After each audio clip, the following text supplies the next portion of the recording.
Hello and welcome to the MS SQL Tips webcast, delivering Microsoft SQL Server high availability on AWS, sponsored by SIOS Technology. I'm Greg Robidoux, co-founder of MS SQL Tips and today's webcast host. Joining me today is Zlatan Jinic from Amazon Web Services and Dave Birmingham from SIOS Technology, and they can tell you a bit more about themselves shortly. Before we get started, if you have questions, you can submit them any time during the webcast by entering your questions in the question area in your presentation controls. We will try to answer as many questions as possible during today's webcast.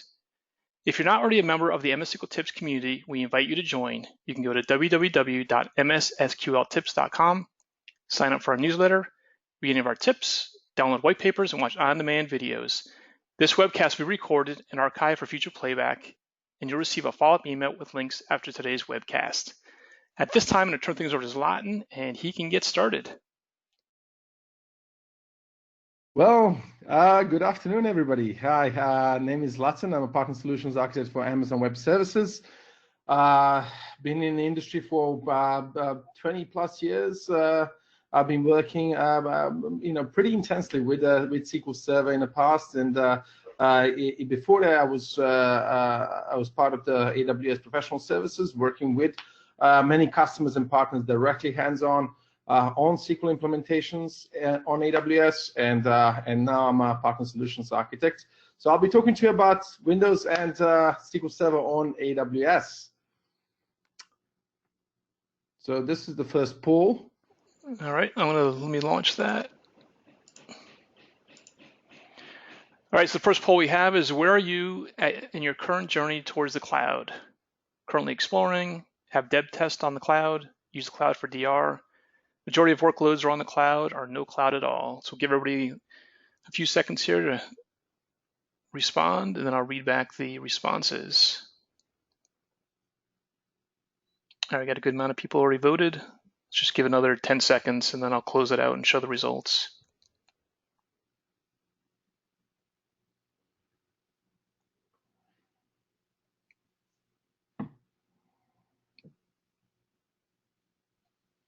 All right, let me close that and share the results. So we have 57% said currently exploring, 21% have dev test on the cloud, 10% majority of workloads are on the cloud, 10% said no cloud at all, and 2% use the cloud for DR.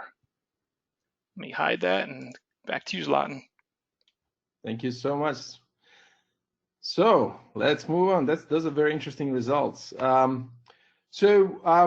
One of the things in the past also, about me, I used to work, actually I was a Microsoft most valuable professional for many years before my AWS life, and worked with different kind of parts of Microsoft with different Ranger teams. I went through Microsoft Certified Master Certification and Training. I was an MVP for many, I did mention that already, and I worked on many large implementations of SQL specifically.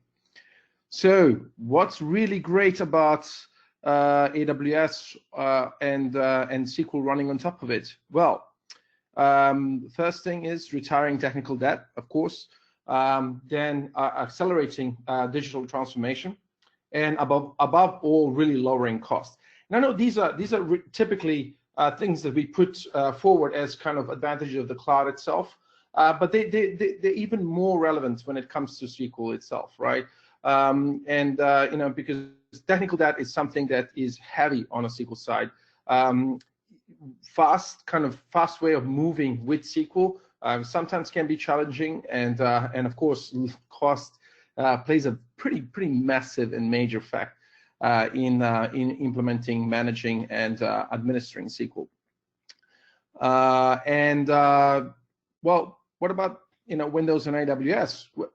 First of all, let's a little known fact, or maybe well-known fact, is that we were the first cloud to run Microsoft Workloads, and we have since introduced many different services and features, as well as different instance types and so on. You can rent and use licenses from us. We've created DevOps automations and for implementations of various Microsoft workloads, specifically SQL. We literally both Windows and SQL have been the first-class citizens on AWS for a really, really long time, and they continue to do so. And as you can see, this curve keeps on accelerating way up, on the amount of services and features we keep on adding in AWS, specifically for running Windows and for running SQL. So let's go to the next poll. All right, let me launch that. Okay, so the poll is: what is your biggest cloud fear? Security, reliability, cost utilization, availability, management. So again, we'll just give everybody a chance to vote on this, and then I will read back the responses.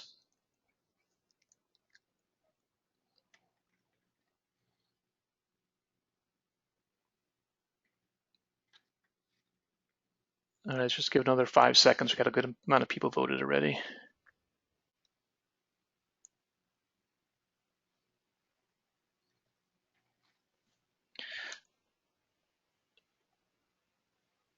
Okay, I'm going to close that down and share the results. So we have 30% security, 29% cost utilization, 29% said management, 8% availability, and 4% reliability. Okay, back to you, Zlatan. Thank you. Well, even more interesting results here. So what are the benefits of actually running Microsoft workloads on AWS, including SQL, right?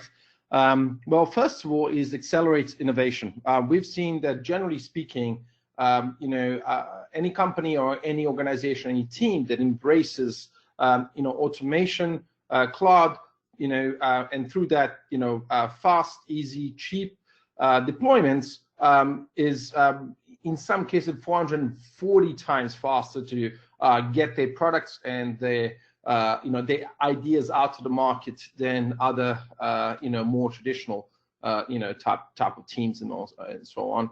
So with that also it reduces cost, meaning that by not having to invest heavily in any of the hardware, in any of the capital investments, and even when it comes to licensing, so you don't have to go ahead and on true-ups buy additional licenses just for testing things out or using them temporarily or doing things like blue, green, or canary deployments and things like that. And the fact that you can actually go ahead and you can rent those licenses through us, this reduces the cost significantly, right? Millions at a time in most cases, actually. The fact that you can so quickly provision all of these resources, you can so quickly provision full-blown, always-on availability clusters. You can provision them across, not just multiple, availability zones, but also regions and different, between different data centers and AWS and so on, and colos. It increases the agility quite a bit, and the fact that you can actually deploy it across 2 different availability zones once again, and those availability zones represent each a cluster of data centers. There's on a different floodplain. They're geographically, kind of separated, and not a same disaster can affect, either the utility company that is supplying those or the actual cluster of data centers themselves. More than one, right? Means that you have basically a full-blown DR, implementation just by, just by deploying across 2 or more availability zones. And you can tap into an extensive partner network, amazing partners like SIOS and many others that provide both, products as well as consulting services that can actually help you with, both implementations, hybrid implementations, specific, security and other, hardenings and so on, as well as, running of the same means that, you can actually save quite a bit and benefit quite a bit from that as well. So let's move to the next one. Oops, I went a little bit too fast. So on our technology challenge, so we focus on delivering customer value instead of time-consuming hardware maintenance. So that was the point about, avoiding, both purchasing very expensive hardware and having to manage it. And then the amount of services that we've got to offer, I mean, each year they seem to be doubling. I think we released close to 1,500 services and features. Well, most of those were really features last year alone. And looking at the first quarter, it was around 500 services and features. So many, right? And 95% of those actually come from both partner and customer feedback. So they come actually from your feedback. Those are the ideas that came from you. Some of those, 5% of those obviously come from, some our side of innovation and all that, but you help us innovate. You help us really get there. And we provide all these solutions for you. So all these amazing services like system managers and all that for managing SQL servers, clusters, for, quick and fast deployments and improvements we've done to our services have come from our customers and partners. We can provision these resources on demand. So we can provision enormous amounts of, whether it's, clusters that require, CPU and RAM resources that we do not have available. We can temporarily have them provisioned. We can run these things. We can run tests. We can actually run stress tests and any other test that you may need. We can actually quickly test out any of our ideas or any of the things that we want to do, and have that completely deleted, right? Switch off like we would switch off a switch, at our home that switches off the light, and then we don't pay for electricity anymore, right? Same way, you don't pay for all the things that you use in the cloud, and you remove barriers like risk, upfront cost, and complexity around all these things. So because we have things like quick starts that auto deploy full-blown, SQL AlwaysOn availability clusters and all that, they don't require you to even know how to do that for the most part, or you can use our managed service, which I'm going to be talking about in a bit. You don't have to know you don't have to be a DBA, you don't have to know how to configure these, how to make them secure and all that sort of stuff. We can help you a lot with that. You can also learn through our documentation and through our cloud formations, through our infrastructure as a code and everything, and you can get there a lot quicker. Reducing your capex as much as possible, and going over to operating expenditure instead really allows you to be a lot more nimble, spend a lot more money on innovation, spend a lot more money on ideas that you wouldn't be able to spend on normally because you couldn't provision all this hardware just as quick and just as easy as you need to. Then you can also bring your existing Microsoft licenses as well. So if you have EAs or software assurance with license mobility, you can bring those licenses through my license mobility. You can export and import these licenses as well by means of bring your own license, and I'll touch on that in a bit as well. And you can continue deriving value from your existing investments, so you don't have to switch them off and all. You can be running in full-blown hybrid architecture between your data center and AWS. We have many ways, not just documented, but like I said, ways of deploying that through infrastructure as a code and helping you out with these and these amazing partners that can help you with the same. You can use things like different services that can save and automate some of the tasks to actually reduce costs. But you can also use things like EC2 reserved instances to save up to 70% of the on-demand instance price.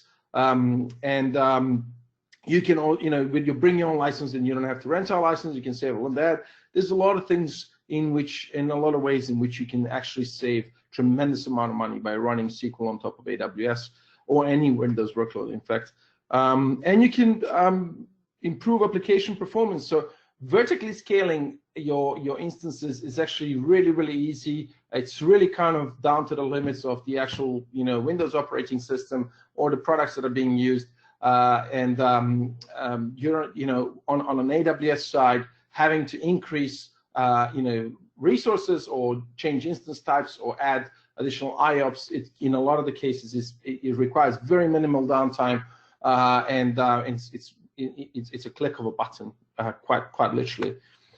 In increased agility, yeah, it can eliminate these lengthy procurement processes, development cycles. How many of us went out and we wanted to kind of try something out, or run some software, or run some application that requires SQL, and we had to kind of speak to multiple teams, submit these requests, and be told that we have to wait I don't know how many months until these things get procured and they get through, and by that time that idea is not even relevant anymore, perhaps. Now we can advance these new business opportunities. We can expand really quickly to different geographic regions, and we can continue to operate it by leveraging full AWS global infrastructure. And you can improve the entire developer productivity, in this case, SQL developers and all that, by implementing, DevOps processes. I've talked about CloudFormation as kind of infrastructure as a code, but CloudFormation from a provisioning side of things, but we also have a number of CI/CD services, such as code pipeline, code build, code commit, code deploy, and so on. Each of those working with CloudFormation and with infrastructure, and allowing us to establish a full CI/CD pipeline for any level of Windows development, whether it be .NET, database, or so on, or infrastructure as a code, like I said, and allowing us obviously to have full version and quick version control. So I implore you to take a look at those. And I talked about multi-synchronous geographic redundancy by means of availability zones, and availability zones, being on these different floodplains and fault plains, and being able to effectively, just by having a normal implementation, across two AZs, that actually qualifies as a full-blown, top of the range disaster recovery. Like I said, chances of more than one region going down is highly unlikely, because of how these clusters of data centers are structured. But having said that, and I'm going to quote our CTO Werner Vogel, nothing is certain. The only thing is certain is that services will fail. Or he even said it once, even better. It says all services fail all the time. So we always architect everything, ensuring that always accounting for the fact that things might fail and so on. And that is why both security and uptime and performance are really ground zero for us. Those are the things that we take pay most attention to. We pay attention to everything else, but this is something that means a tremendous amount to us. So you can leverage different EC2 types. You can change those. You can save money on running the ones that are just optimized for the thing. So it's not really about over provisioning. Cloud allows you to run exactly what you need with optimal actual performance and cost in mind. And you can immediately respond to changing resources. You can use things like auto-scaling and elastic load balancing, which a lot of our major customers use out there, for doing incredible scaling, as well as fault tolerance, right, and self-healing aspects of their workloads on top of AWS.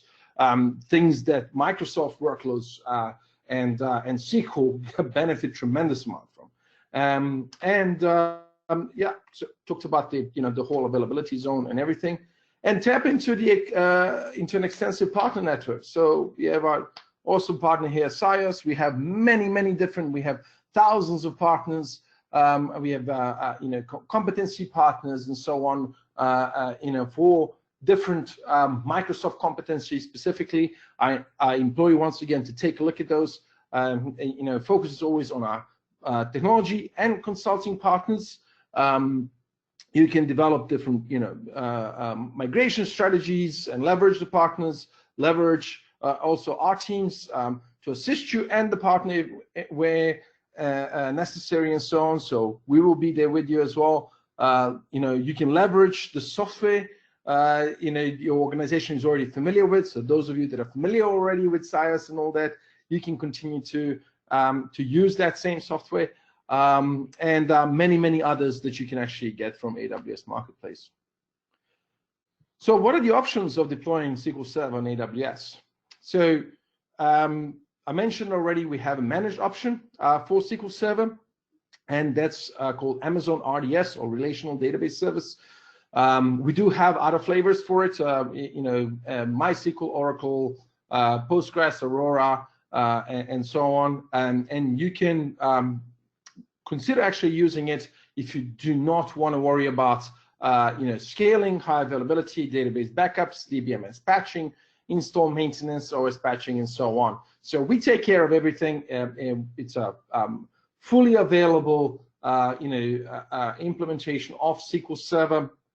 You can choose different versions, of course, and you can just basically focus on building workloads that will be using SQL Server itself. So you don't have to worry about you don't have to have DBAs that have to worry about running this SQL Server, fully available SQL Server cluster, and that you don't have to worry about the availability of it. You don't have to worry about patching. You don't have to worry about scaling it. You don't have to worry about a lot of things there. You do have to worry about basically what you have provisioned as such and all that. You can also get hold of all the logs that you may need. What are the limitations? Some people ask.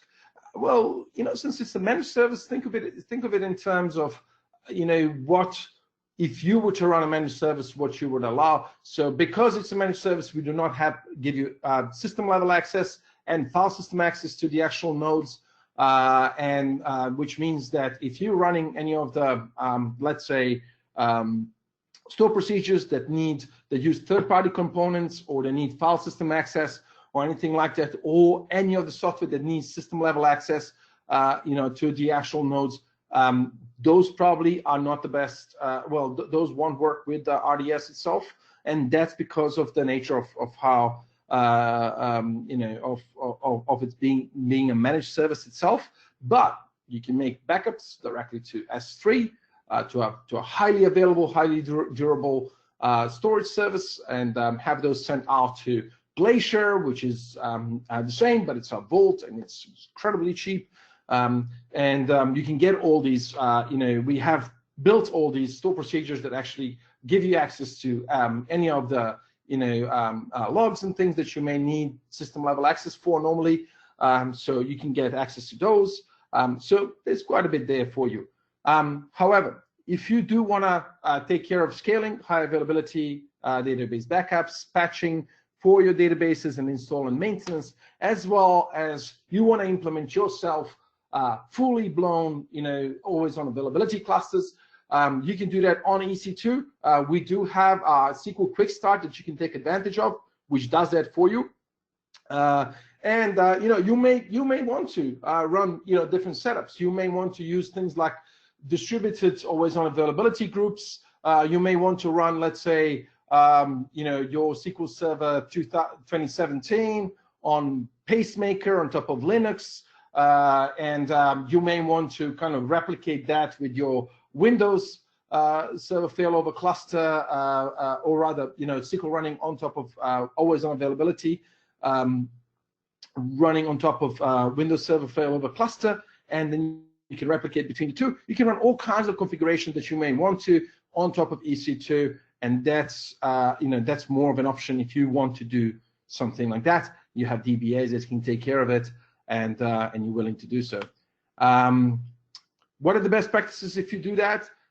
Well, when it comes to specifically when it comes to IOPS, you could be using a GP2 option, which is general purpose SSD, which is a very cheap kind of SSD, or cheapest SSD option.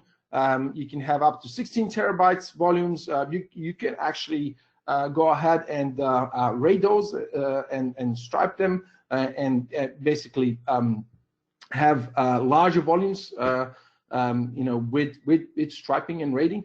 You can actually, you'll get the maximum throughput of 116 megabits per second with max IOPS. So basically, you're going to get, 3 kind of IOPS per gigabyte, and then, you can burst up to 3,000 IOPS.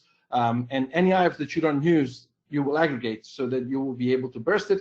Now, this is only great for kind of infrequently used or workloads that or SQL that may be using it and all this sort of stuff. So, but in most cases, our customers use provision IOPS, so they can have a maximum throughput of 500 megabits per second, maximum IOPS per volume of 32,000 IOPS, and if you need more than that, then like I said, you can RAID those, and then that way you can accumulate additional 32,000 plus 32,000 plus 32,000, if you need that, or whatever. However many IOPS you may need to provision. You can use things like instance storage in some of our instance types. That's more actually relevant in kind of bigger instance types like i3, storage optimized, IOPS optimized instances. What's great about instance store, and well, let's start with what's not so great about it. Instance store is ephemeral storage, which means that it's only alive while the instance is running. As soon as the instance is switched off or restarted or anything like that, you will actually lose it. So as such, it's really great for running TempDB, but bear in mind, it's free, and it uses this NVMe storage, which is incredibly fast. So up to 10 times faster than even our provision IOPS. And you can take advantage of that for your TempDB. So something to bear in mind. So what does it look like when you actually go now to Quickstart and get the SQL Quickstart deployed?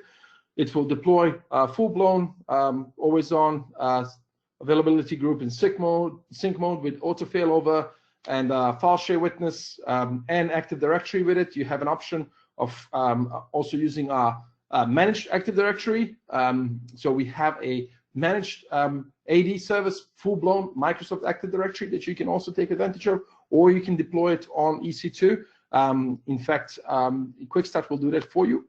And also, this has kind of formed a base of a pattern for most of the migrations that we've done in the past, and whether those migrations are between the two different regions to extend the same application and make it available in a different region where necessary. Nowadays, you can actually do quite a bit. You can do things like VPC peering between regions and stuff. So with sufficient caching, you might not even need to kind of replicate the same SQL clusters across different regions. In a lot of the cases, that still makes a lot of sense, mostly due to latency, obviously. So you can actually extend these always-on availability clusters over to either to AWS from your on-premise data center, and just have a seamless kind of cutover between the two, with your users not even knowing that they're working on AWS at the point of the cutover itself. And then, you can actually have this between, like I said, different regions or even different clouds. If you're migrating from another cloud onto AWS, you can do the same. And with things like SQL 2016, 2017, you can use distributed always-on availability groups, which means that you do not need to have, you don't need to extend a WSFC cluster across to AWS, and you don't have to extend the same domain to AWS. You can have two different domains and two different clusters running, and then distributed always-on availability group replicating between the two. You can use failover cluster instances, and a lot of our customers do that. That only, however, provides you with node redundancy, not data redundancy. And thank God we have partners like SIOS and SIOS Data Keeper Cluster Edition that provides data replication. In the past, we had to do things like log shipping and so on. With Windows Server 2016, We have storage replicas, but SIOS here is one of our key partners specifically for failover cluster instances. And last but not least, this is kind of what it looks like when you see the typical, typical workloads that we have running, services they take advantage of. They would be running in a VPC and different subnets. Obviously, everything runs in a private subnet. Even workloads that are publicly facing, you have things like public ELBs or elastic load balancers or application load balancers. Which they themselves provide you with 7-layer protection, as well as we have things like web application firewall with CloudFront, which is our CDN or content distribution network. And then you can take advantage of auto scaling, whether it's to scale up or down any of the workloads that are running, or for self-healing purposes. If any of them die for whatever reason, they can come back up. And for the most part, they can basically manage themselves in that way, by monitoring its own health rules and all that. We have a number of services we can create. You can create certificates with us. You can register domains with us. You can do any level of encryption, whether it's hardware side encryption with Cloud HSM, or whether it's using KMS for encryption of data at rest. You can use with SQL Server, with RDS, and with SQL Server on EC2, we can use encryption at rest, or you can take advantage of transparent data encryption. Either way, you can use your own keys for encryption at rest, or you can use system-generated keys in KMS. Really, totally up to you. Number of DevOps services I already mentioned, like code deploy, code pipeline, code build, and code commit. And all your logging and auditing through CloudTrail and CloudWatch.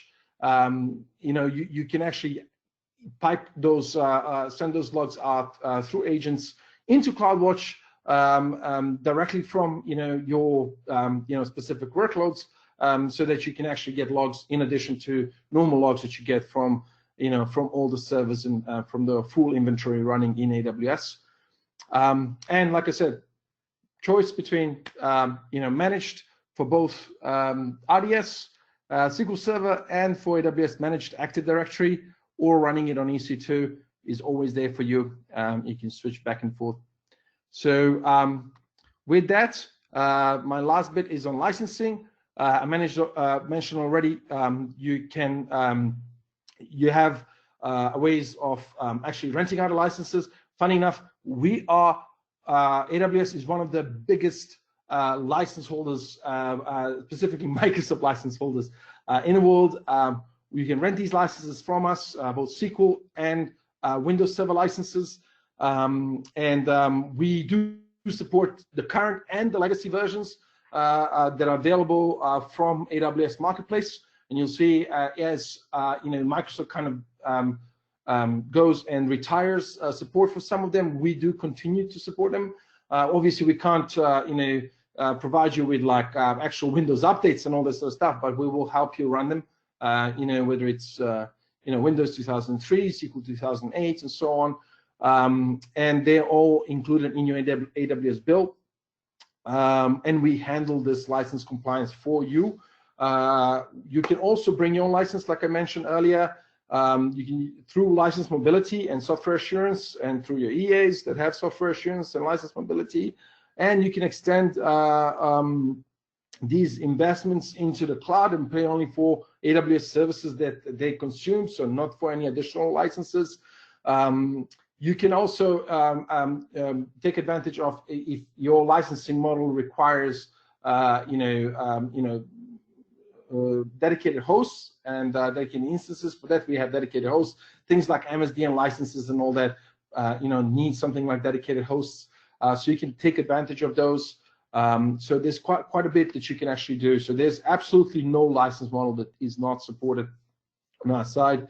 We provide you, and Microsoft will provide you with full support for running Windows workloads and SQL workloads specifically on AWS, just the same as anywhere else. Anyway, that ends my bit. I'm going to hand over to Dave now.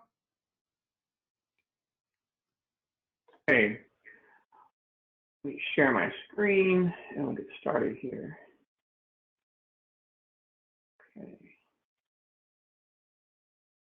Greg, you see my desktop? Yes, you can see the slides. Yep. Great. Okay. So my name is Dave Birmingham. I am Senior Technical Evangelist with SIOS Technology. I've been with SIOS coming up on 15 years now. And my job at SIOS is currently to help our customers implement high availability, particularly in the cloud. We have a lot of customers moving to AWS, and on the cloud, on the Windows side, SQL Server is probably our most popular application that we support. But beyond SQL Server in AWS, here's just kind of a list of platforms that we support. So any physical servers, virtual machines, all your cloud vendors, and then besides Windows, we also have the SIOS protection suite for Linux as well, and we'll touch on that as well. So we have a HA solution that supports all your favorite Linux applications, including SQL Server. So we'll take a look at that in the demo, and of course all the major applications that run on those platforms, from SQL Server to Oracle, DB2, and so forth. So we're going to focus on SQL Server today. So some background about SIOS Technology. As I mentioned, I've been with SIOS 15 years. SIOS has been around since 1999, formerly known as CLI Technology. We have offices throughout the world, the headquarters in San Mateo, and we're partners with all of the industry leaders. You see some of the partners here, including AWS and Microsoft, the important partners to talk about today. Just a splash screen of some of our customers. As you might imagine, we go across all industries and really all sizes, from small, medium to large corporations. And as you know, SQL Server is really, is agnostic in terms of industry and size. So you can find our software running in many different locations. So let's jump right into it. When you talk about high availability and SQL Server, I mean, the first thing that comes to mind if you've been doing SQL for a long time is that, the standard SQL Server failover cluster has been available since SQL Server 7, where you have 2 or more nodes connected to some sort of shared storage device. However, that typically would be unavailable when you're moving to the cloud, because there is no shared storage that is cluster aware. So what SIOS does is we enable what we call fanless clustering using our product called SIOS DataKeeper. So DataKeeper does 2 things. It does synchronous or asynchronous block level volume replication between multiple nodes. And then we integrate with failover clustering through our own cluster resource called a DataKeeper volume. That volume resource takes the place of the physical disk resource. And so as far as the cluster is concerned, it looks like a shared disk, but upon failover, the failover clustering will just simply control the mirror direction. So now with node 2 online, all the writes will occur on node 2 and will be replicated back to any remaining nodes. So this works as pictured here in a simple 2-node cluster, but you can have multiple nodes. So this is very common. We see people want to have high availability between 2 nodes in the same region or the same data center, and also have a third copy off-site for disaster recovery. And so you can do that mixing synchronous replication for local copies, and then use async replication to the third site for disaster recovery. And we also have customers leveraging our software that want to extend existing failover cluster instances off-site for disaster recovery. So they might have clusters attached to shared storage in their data center, but they are looking maybe to leverage AWS as a disaster recovery site. And so what they can do is, through our software, they can extend that shared storage cluster to that off-site location for disaster recovery. So that's just another scenario we support. And of course, that offsite can be your own data center, or it could be a cloud instance as well. And so we see, as we saw in the poll earlier, some people are leveraging the cloud for disaster recovery. A great option through the hybrid cloud scenario. In EC2, this is probably the most common configuration that we see, where we have two nodes in different availability zones. Build a cluster there. Of course, you have to consider the file share witness, a part of the Microsoft quorum. You'll need to have a witness to determine which node comes online. So very typical configuration, two nodes in different availability zones, and failover enabled between the two of those. So I think it's easiest to understand when you see it in action. So I'm going to jump over to my demo systems here. And here we go. So this is a live demo I'm going to show you, and then we'll have a couple other demos, including a Linux demo here in a moment. But as you probably know, I guess SQL Server Management Studio up and running, and I'm going to kick off a simple query that is just going to start inserting some counter into a table, and we're going to do a switch over before it's able to complete. So kick off this query here. Oh, what did I do wrong? Here we go. Okay, so it's executing the query, and at the same time, I'm going to kick off a failover. So this is Failover Cluster Manager. So I'm going to move SQL Server to the other node. So when I kick this off, we'll see in the background, it's executing a query, but it's got disconnected. Obviously, SQL Server stopped on the primary node, and we're going to restart it on the secondary node. So it's coming online now. So as soon as that the failover completes, we're going to go take a look to see what happened to our query. So before it got disconnected, we could see we got down to about 3,640 rows. Okay, so now that we're up and running on the other server, we're going to see what made it over there. And because we're doing synchronous replication, we should see 3640. So all the rows obviously are on the secondary node as we would expect. So I guess for the point I'm trying to make, it behaves like a regular cluster. There's no data loss when you're doing synchronous replication. Asynchronous replication, your recovery point objective, we're talking many times, just maybe a few, if any, writes, but definitely, you know, we're talking seconds or less for your recovery point objective. So let me show you a little bit of what's going on. This is Failover Cluster Manager. Again, so it looks like a regular SQL Server cluster, which it is, right? We have our name, resource, IP, we got the SQL Server agent. Where it's different is here under storage, we have something called a data keeper volume. Instead of a physical disk resource, this is our data keeper volume resource.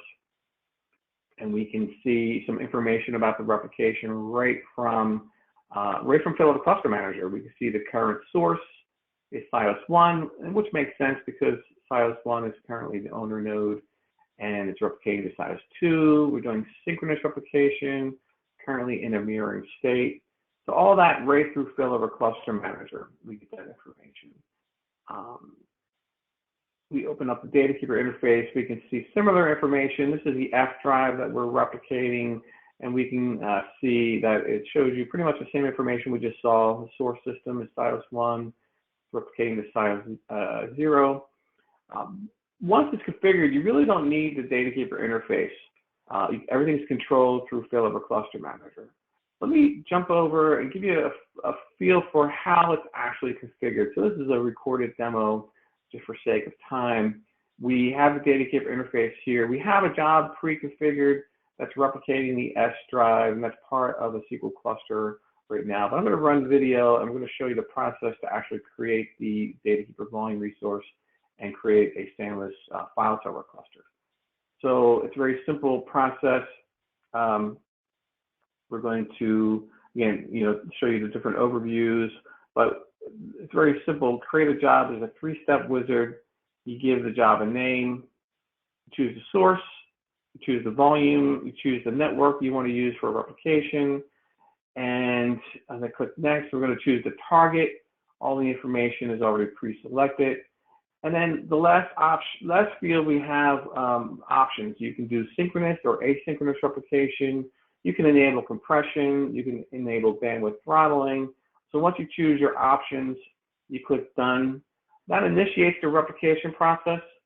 And then in a moment, we're going to get a pop-up that asks us if we want to register this in the cluster. We'll say yes, go ahead, put that in the cluster. And now we jump back to Failover Cluster Manager. We can see this DataKeeper volume R coming online in available storage. But at that point, the cluster treats it like a regular shared disk. So we'll go ahead and create a file server cluster, walk through the file server wizard. And the important part where it's going to ask us to select storage, you'll notice that it will recognize the DataKeeper volume R as an available storage location. Same thing would happen in the SQL Server cluster. You just run SQL Server setup. At some point, ask to select storage. You'll just select the DataKeeper volume, and that's it. So next, finish, and that's it. That's how you build a cluster. So that shows you a file server cluster. But again, it would be the same process should you want to build a SQL Server cluster, or really any Microsoft cluster workload that you would normally run. With shared disk, you can now do in the SAMless version. So let me jump over and give you a little feel for what we do on the Linux side. So obviously, Linux and with the latest version of SQL Server 2017, you can now run SQL Server on Linux, right? So you have some options, high availability. There's some roll your own open source solutions, but we've been doing high availability on Linux for quite some time. So a very simple off-the-shelf solution that has been around again since 1999. And this is what it looks like. So this is the interface.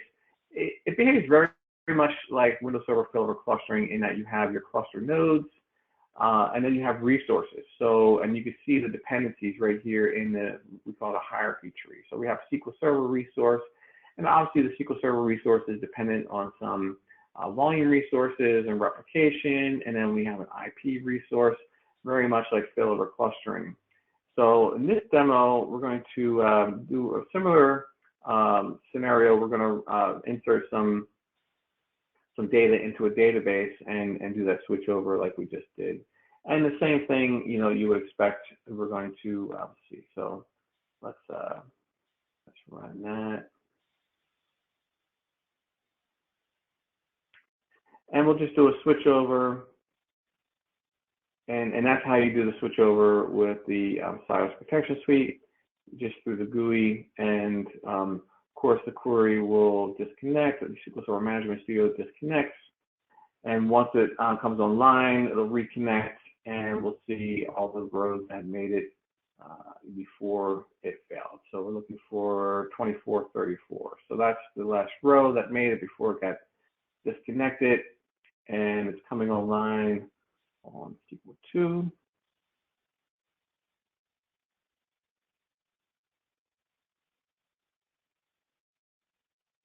So again, the dependencies will determine the start order. You see obviously the volume resources need to come online before the SQL Server can start up. And now we're running on SQL 2. We'll run that select query and see, make sure that last row got it over there. So we're going to run that query. We'll select the max, and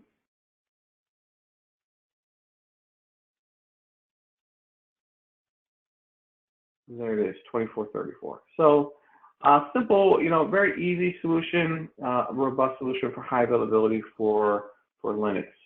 And the very last thing I want to show you, we mentioned the Quickstart. So SIOS DataKeeper is in the AWS marketplace. We have a Quickstart solution. So if you want to test it out, it's a very easy way to kick the tires.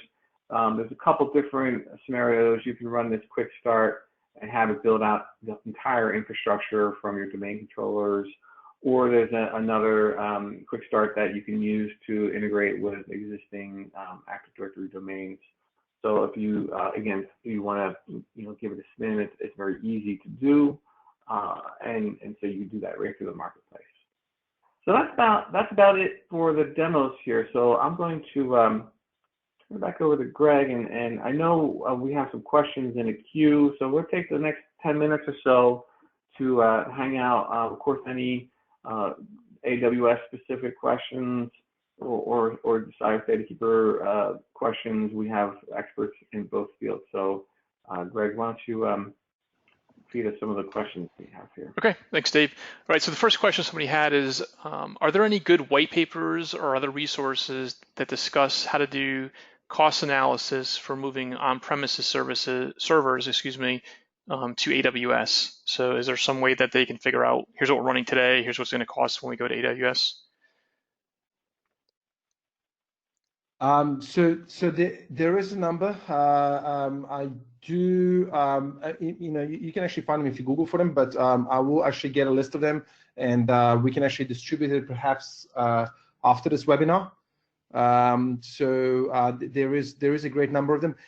There's things like a simple monthly calculator that you could be using as well to understand what the cost is going to be. And simple monthly calculator will not only take into account all the services and things that you're using, but also even the labor and time taken, a whole bunch of other things. So it's a great tool to use. And in addition to that, we can actually assist you. We have cost optimization teams at AWS that can actually help you do full-blown cost analysis, for the whole roadmap of going onto AWS and all that. Okay. All right. Another question is related to when new versions of SQL Server are released. Somebody just wondering, are things automatically upgraded in AWS, or do people need to go through a process of doing an upgrade from the current version of SQL Server to a new version if they're already running on AWS? So basically, we closely follow any new release of SQL Server, and you will see that we have Amazon Machine images that are available almost immediately, as new versions of SQL Server are available, and that goes also for the for the Windows servers themselves. However, we do not we update the images themselves, and those are our images.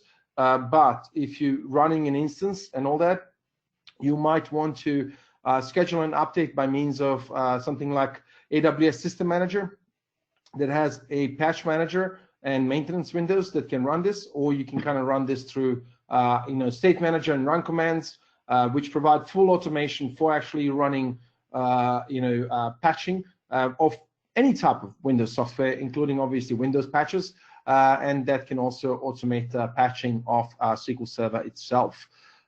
So that's for patching running workloads, and for patching actual images, we patch our own images. If you have your own image that you created, then you're responsible for that image. Okay. All right, the next question is, I'll just read it as it came in. It says, we mostly run the standard edition of SQL Server in-house, and it sounds like most of the cross-zone features in AWS would need us to run the enterprise edition of SQL Server. So wouldn't our licensing costs increase dramatically going to AWS? So I guess there's two parts of that. One is, do they have to run Enterprise Edition for everything you discussed today, and does that change cost? Yeah, I'll take the first part of this. So SQL Server Standard Edition with the SIOS Data Keeper solution, you can build a 2-node failover cluster, and you can stretch that between availability zones, or if you wanted to have one node in one region, you can have another node in another region. You want to add a third node to that cluster, as I showed in the picture. You would have to upgrade to Enterprise Edition if you want it to be part of the cluster. However, you can, with the Data Keeper solution, you can still replicate to a third node and have that node not partake in the cluster. So you still have high availability and failover between the two local nodes, and then you still have real-time data protection on a third node. But in the event of a disaster, if you lost a complete site, you would have to manually mount those databases and point your applications at your DR node. If you want to leverage like AlwaysOn availability groups, then yeah, you're talking about Enterprise Edition, regardless of how many nodes you have. Standard Edition, they introduced basic availability groups. If you only have like a single database, you can support a single database per availability group. kind of very much like the limitation they had in database mirroring. So it doesn't really meet many people's needs, but that's the only thing that's available in standard edition. Well, just to add to that, I mean, the third node is effectively in an always-on availability group is the witness server itself. So that's not a node. So so you still have your primary and secondary node, and then the third one is just a witness one, and it can kind of run with standard edition. But having said all of that, and thank you for actually clearing all of this up, I don't see why that would make a difference to to the way you're running on premise, so to speak, right? So I don't see that why I guess from an implementation perspective and how it's actually using the licenses is not really that different to the way you would already be running it. So you would be paying or rather have the same kind of license model on premise, unless you happen to be using kind of per CPU kind of licensing, which again we can do by means of using dedicated hosts and all that. So we can accommodate you for that, and that we also have bare metal hosts that can do that for you. So you can actually take advantage of those. Bare metal instances if necessary, or dedicated hosts actually to do the per CPU license, and then it's going to be exactly the same as you have it on premise. There's no difference. And I also wanted to add one more about this. If you want to kind of look at on a previous question on the cost, there's also a cost explorer in your AWS account and cost and usage reports that you can look at to actually track the cost and explore the costs, from your account, ongoing ones. Anyway, go ahead. All right, great. All right, the next question is SIOS Data Keeper only available on EC2 based instances, or can it also be used for RDS on AWS? It would be EC2 only. RDS obviously is managed by Amazon, so we don't have access to install our software on the service. So RDS is it has its own availability, but using RDS you wouldn't need the SIOS Data Keeper solution. Okay. All right. Another question. Somebody's using SQL Server 2016 Enterprise Edition, and they want to know about if they went to AWS, is there the ability to do cross-region replication, again, kind of replicating data around the world? And then secondly, is there some way to do some, I guess, load balancing to have different regions use the data that's being replicated? So I'll just address it on the AWS side. So I talked about it early on as well. You can actually establish. You don't even have to do actually a VPN between different regions. Now we do support VPC peering between regions, so you can go ahead and basically establish routing between two different regions and extend either your existing Windows Server failover cluster, or you can, in case of always-on availability groups, or you can create multiple always-on availability groups and have those replicate between each other by means of distributed always-on availability. So those are the options to do so. What was the second part of the question? I may have forgotten that. So it's about replicating data around the globe, and then secondly, some way to maybe load balance it so different regions can use the local data.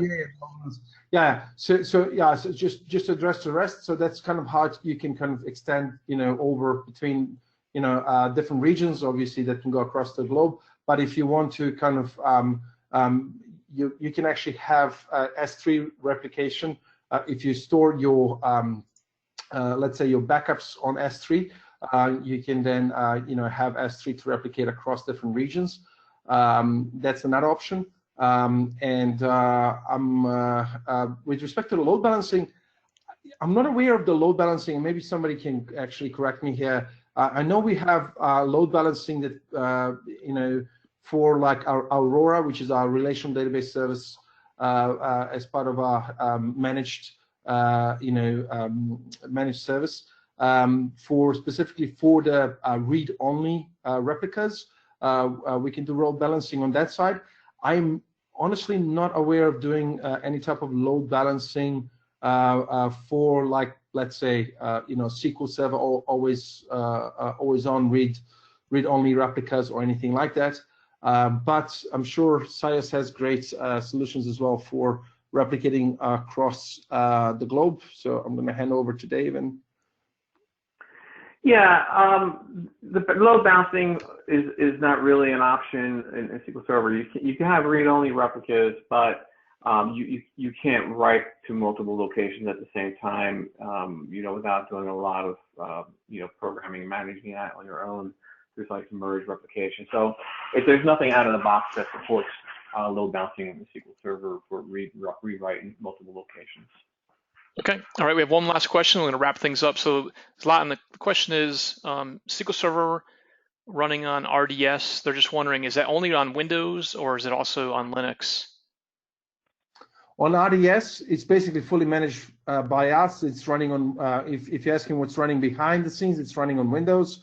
And it's actually running also on our own, specially made or custom automated mirroring that we've created. We are actually switching over to AlwaysOn groups very soon. But the thing is that we don't actually make any of that transparent to you. So as far as you're concerned, it's magic, right?